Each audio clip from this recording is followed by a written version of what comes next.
What is something that is widely known, but known incorrectly? Alcohol before bed will help you sleep. It only helps you fall asleep faster, but since it inhibits REM you won't necessarily get good sleep. Also, you're much less likely to stay asleep for an adequate amount of time.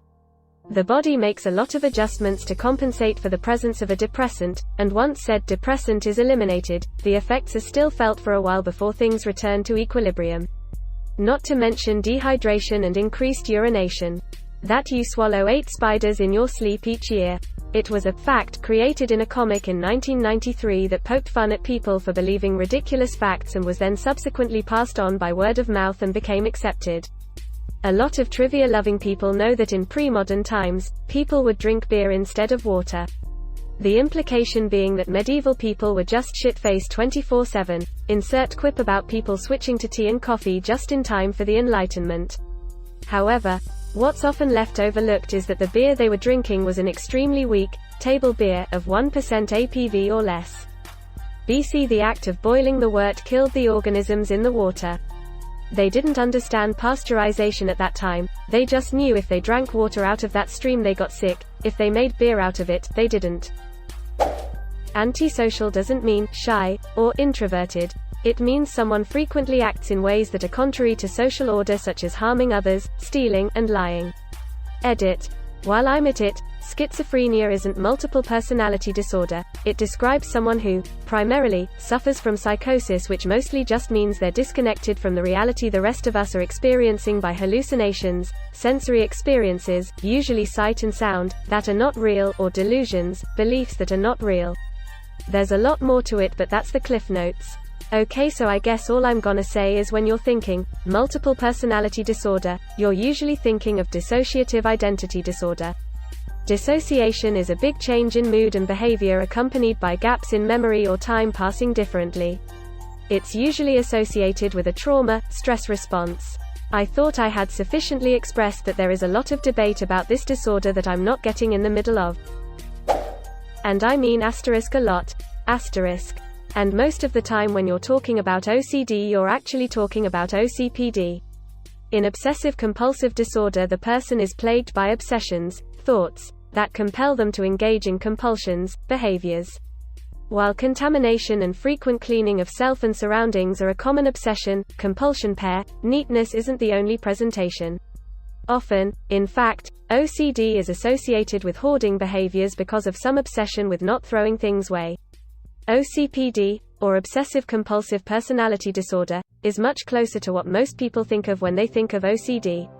To a person with OCPD, rigidity and rules are more important to them than the needs and feelings of other people. So when someone yells at you and hurts you emotionally because something hasn't been done right, that itself is much more consistent with OCPD than OCD. Although it's not unheard of for someone with OCD to have difficulty relating to others at the height of their anxiety. That's the difference between antisocial and unsociable. I was told in school that old civilizations believed the world was flat. It's a notion that's only maybe 100 years old, originally used as a slur to mock people you thought were primitive. The ancient Greeks knew the Earth was round and had a pretty close estimate to its radius. Columbus wasn't laughed out the room because he thought the world was round, but because he thought the world was smaller than it was. The phrase, "money is the root of all evil," puts all the blame on money. The correct context is on the individual. The love of money is the root of all evil. 1 Tim 6:10 KJV. In quantum physics, a superposition collapses when it is observed. Essentially, at the moment it's observed, it has to pick which position it's in. People hear this, and believe that humans, or life, has some mystical property that causes the world to react to us when we look upon it. As though reality is preparing itself for our eyes. In actual fact, a superposition being observed just means that it interacts with something outside of the superposition. It is observed by some other matter, which needs to know whether it collides or passes through. For example, my super dumbed down understanding is that at sizes that small, you can't observe something without affecting it. Is that correct? The plans are worthless. Quote by Eisenhower. People who are terrible at management and planning love to quote this to justify their incompetence. They of course always leave out the dot, but planning is indispensable part of it. Citations sure would be helpful, for some of the comments here. Maybe the idea that information posted online is inherently credible is something that's widely known, but known incorrectly. The actual saying, Jack of all trades, master of none, is oftentimes better than a master of one. I'm a professor, so I have seen people do incredible deep dives for their dissertation and such. The problem is they are an inch wide and a mile deep. It makes it hard for them to get a job. I did a double minor and have never had trouble getting a tenure line. Yup. It's a warning against extreme specialization. Rational choice theory. Most people assume it means acting on Vulcan like pure logic and reason. Which would kind of imply that there is always the perfect solution and people just have to act rationally to come to this solution. That is not quite correct. Rational choice means acting the way which you expect will be the most beneficial to you with the lowest stakes, effort possible. It's a cost-benefit calculation. If I remember this correctly, but I'm pretty sure. I know people love Spock, but a lot of the stuff they had him saying on that show was pure horseshit. Captain, I calculate a 98.994731014% chance that strategy will fail, when talking about a vague situation with mostly unknown factors. Or hearing a perfectly reasonable plan that is perfectly logical or simply not applicable to formal logic, and then saying, that is not logical.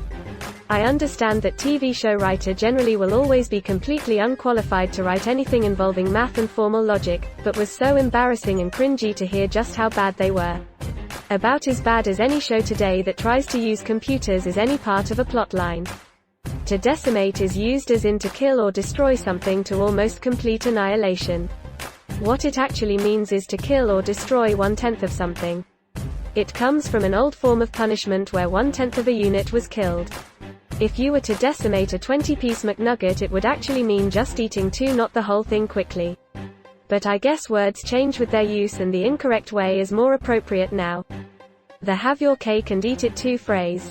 It's correctly said, you can't eat your cake and have it too, but is often said backwards. Fun fact, this expression led to the discovery of the Unabomber's identity. In his manifesto, he wrote, eat your cake and have it too. A relative knew that Kaczynski hated the phrase, have your cake and eat it too, always preferring, eat your cake and have it too, which led him to suspect that he could possibly be the Unabomber. That we only use a certain percentage of our brain. Edit. I'm referring to the myth that we only use 10% of our brain and that somehow if we could unlock it we would be capable of telekinesis or something like what we see in the movie Lucy. If only we used 100%, people would realize that's a myth. Ostriches don't stick their heads in the sand. They do, but just to dig holes and bury their eggs. That the US beat the Soviets at hockey in 1980 for the gold medal in the Winter Olympics. That win only put us in the gold medal game against Finland, which we won. Even more technically, there was no gold medal game back then. It was a round-robin tournament and whoever had the most points based on wins and ties at the end won the gold. You can see the Great Wall of China from space. If you could see it from space, you could see all the highways too. That there are 12 days of Christmas is widely known. What is known incorrectly is that Christmas Day is the first day of Christmas. That cops can't lie to you. Must admit being cops if asked. Note. Lying to a cop may be a crime, however. Actual interaction between me and a cop. Cop, relax, just talk, we're not trying to trick you. Me. That's exactly what someone would say if they're trying to trick you. Carrots don't make your eyesight better, you don't have to wait 30 minutes to swim after eating. Yeah. The carrot claim actually comes out of World War II. The RAF didn't want the Nazis to know how well their radar worked, so they started a disinformation campaign saying their pilots could see better in the dark because they were being fed lots of carrots. Auto-tune helps with singing, but you need to be a talented vocalist for it to actually sound good. Also, practically everyone uses it. There's a few more I can think of, but music is my relative area of expertise, so I won't babble pseudopsychology and embarrass myself on the internet. Auto-tune is also just the wrong word. Pitch correction is what PPL mean when they say auto-tune. Pitch correction, adjusting the notes of a singer so he is in tune, is happening since the 80s in every professional recorded song. Even for the best singers, and you won't hear it. Even pros won't hear it. Unless it's done badly, which it's not in 99.9%. Auto-tune is a software which can be used for pitch correction. And if you turn the knobs to 11, you get the auto-tune sound. So whenever anyone hears SMTH where you can hear the autotune, it's intended, and the autotune is a effect chosen by the artist. Just like a distortion on guitar or a Hall effect on voice. For all intents and purposes, not for all intensive purposes. Lawyers just love doublets, two synonyms, null and void terms and conditions, cease and desist, assault and battery. They simply need their law and order. That you use an before a word where the beginning letter is a vowel, a-e-i-o-u, and a if it's a consonant, when it's actually, if the word starts with a consonant sound, then it's a, and if it's a vowel sound, it's an hour. An MP3, the most frequent in my experience, and the most irritating to see when written the wrong way. Columbus didn't try to prove the world was flat. Virtually everyone in the West had known the Earth was round, and even calculated its circumference with incredibly small error, for nearly 2,000 years. Yea, he tried to prove that it was smaller than the common belief. And he was wrong. Also, he was in real asshole, understatement of the century. The sun is yellow, orange, but it is not. The sun is white. The particles in the atmosphere makes it seem yellow. Just as it also makes it seem almost red when setting. Not saying you're wrong, but how does that explain the pictures taken from space where there is no atmosphere, showing the sun to be a ball of orange flame? Don't Drink the Kool-Aid is based on the Jonestown Massacre, but at Jonestown they drank Flavor Aid. All of that money and they buy knockoff product. Luke, I am your father. It's no, I am your father, for people not realizing what's wrong with this one. Snakes are not slimy at all. They are if they've been properly oiled.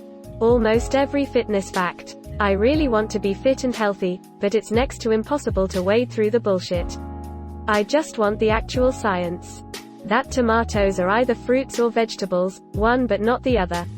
They are both. Botanically they are fruits, culinarily a vegetable.